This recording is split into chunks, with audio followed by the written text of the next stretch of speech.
নমস্কার বন্ধুরা, আশা করি আপনারা সকলে খুব ভালো আছেন। পাঁচমেশালির হেসেলে আপনাদের সকলকে স্বাগত। আজ আমি আপনাদের সঙ্গে শেয়ার করব মুগ ডালের ভাজা পিঠে। খুব সুন্দর খেতে, খাস্তা মুচমুচে। এর আগেও আমি একটি পিঠের রেসিপি শেয়ার করেছি। তো পৌষ সংক্রান্তি তো এসে গেছে, সকলের ঘরেই নতুন নতুন পিঠের রেসিপি তৈরি হবে। তো আমার এই পিঠের রেসিপিটি আপনারা বানিয়ে দেখতে পারেন, আশা করি আপনাদের ভালো লাগবে। তো এই পিঠেটি বানানোর জন্য আমি এখানে গ্যাসে একটি কড়াই চাপিয়েছি। তেল দেব না, শুধু কড়াই। তার মধ্যে আমি এখানে নিয়েছি হাফ বাটি মতো মুগ ডাল। প্রথমে আমি মুগ ডালটা একটু ভেজে নেব শুকনো খোলাতে। ভালো করে একটু মুগ ডালটা ভেজে নেব, কিন্তু লক্ষ্য রাখতে হবে কোনোভাবে যেন পুড়ে না যায়। দেখুন মুগ ডালটা ভাজা হয়ে গেছে, খুব সুন্দর একটা সুগন্ধ বেরিয়েছে মুগ ডাল ভাজা থেকে। এবার এখানে আমি একটা কুকার চাপিয়েছি। আপনারা চাইলে কড়াতেও বানাতে পারেন, কিন্তু সেক্ষেত্রে সময়টা একটু বেশি লাগবে। আমি এখানে একটু জল দিলাম কুকারের মধ্যে। এবার দিচ্ছি একটু নুন, দিচ্ছি একটু হলুদের গুঁড়ো, দিচ্ছি একটু ধনে পাউডারের গুঁড়ো, দিচ্ছি একটু জিরে গুঁড়ো,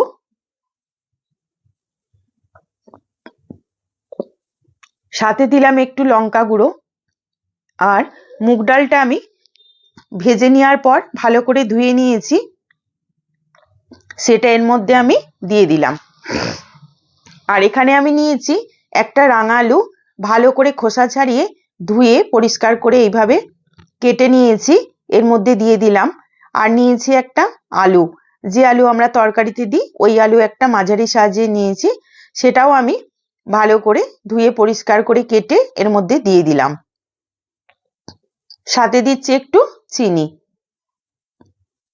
আর যখন আমি এটা সেদ্ধ করব, তখন যাতে এর ডালের ফেনাটা ঢাকনের থেকে না বেরিয়ে যায়, তার জন্য আমি একটু সর্ষের তেল দিলাম অল্প করে। এবারে কুকারের ঢাকাটা বন্ধ করে দিয়ে 3 থেকে 4টে মতো আমি সিটি দিয়ে নেব।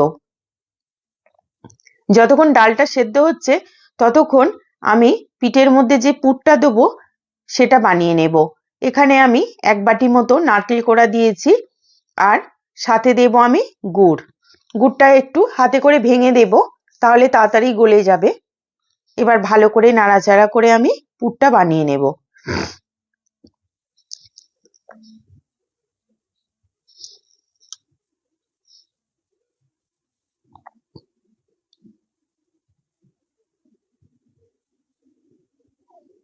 আমার পুরটা রেডি হয়ে গেছে, আমি এটা এবার নামিয়ে দেব।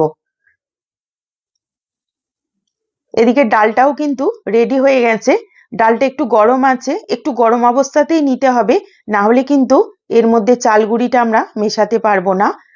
আর আমি যে আলু আর রাঙালু দিয়েছিলাম ডালের মধ্যে, সেগুলো এভাবে করে আমি একটু চামচে করে ম্যাশ করে নিলাম।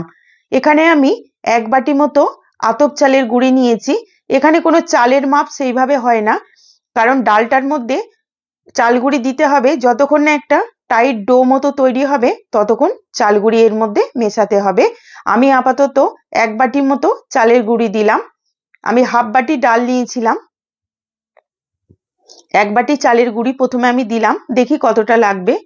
তো ভালো করে এভাবে করে আমি হাতে করে মেখে নেব, ভালো করে একটু মাখতে হবে।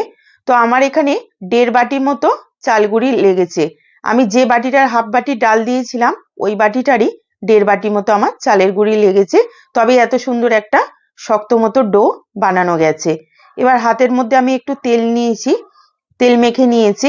এবার এর থেকে আমি অল্প একটু নিয়ে নিলাম, ডো নিয়ে নিলাম আমি একটু।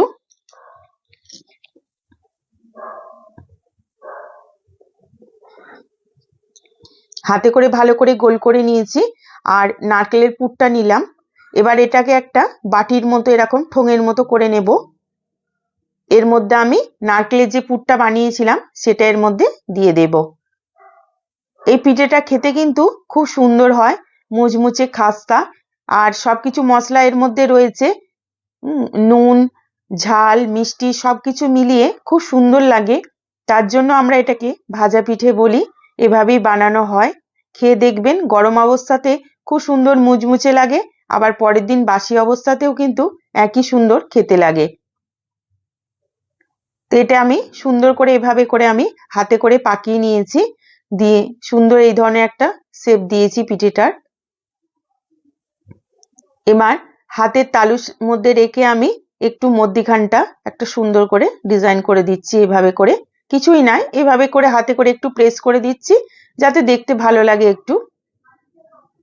এইরকম ঠিক এইভাবে করে আমি পিঠেটা বানালাম, দেখুন।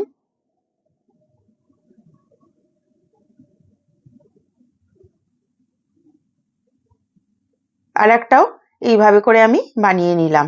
আপনারা আপনাদের পছন্দ মতো শেপ দিতে পারেন, তবে আমরা এইভাবে করেই বানাই আর কি। দেখুন সবকটা পিঠে আমি বানিয়ে নিয়েছি। প্রথমে এখানে কড়াইয়ে তেল গরম করেছি, তেলটা খুব ভালো করে গরম করতে হবে। এবার এর মধ্যে আমি এক এক করে পিঠেগুলো দিয়ে দেব। একসঙ্গে বেশি দেওয়া যাবে না কিন্তু, তাহলে পিঠেগুলো ভেঙে যাবে গায়ে গায়ে হয়ে। একটু খোলা খোলা অবস্থায় পিঠেগুলো দিতে হবে। ভালো করে এক পিঠ হলে তবেই কিন্তু উল্টাতে হবে।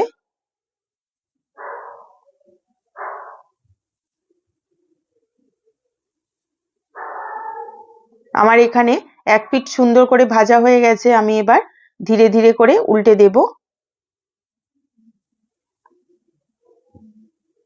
এই যে এইরকম সুন্দরভাবে ব্রাউন করে আমি পিঠেগুলো ভেজে নেব। দেখুন আমি এইভাবে সুন্দর করে পিঠেগুলো ভেজে নিয়েছি। এগুলো ভাজা হয়ে গেছে, আমি বাকিগুলো এই একইভাবে ভেজে তুলে নেব। দেখুন বন্ধুরা, আমার মুগ ডালের ভাজা পিঠে রেডি। একদম খুব সুন্দর মুখরোচক খাস্তা। দেখুন কতটা সুন্দর হয়েছে। আর আমি ভেতরটা ভেঙে দেখাচ্ছি, দেখুন নারকেলের পুর একদম, ভেতরে কিন্তু ঠাসা। খুব সুন্দর লাগে খেতে। এটা বাড়িতে বানিয়ে দেখবেন, আপনাদেরও খুব ভালো লাগবে। দেখুন, তাহলে বন্ধুরা, যদি আমার এই রেসিপিটি আপনাদের ভালো লাগে তাহলে প্লিজ একটি লাইক করে দেবেন, কমেন্ট করে জানাবেন কেমন লাগলো। আর আমার চ্যানেল পাঁচমেশালির হেসেলকে প্লিজ সাবস্ক্রাইব করবেন আগামী দিনে আরো নতুন রান্নার রেসিপি আমার চ্যানেলে দেখার জন্য। আজ এখানেই শেষ করছি। আপনারা সকলে খুব ভালো থাকবেন। নমস্কার।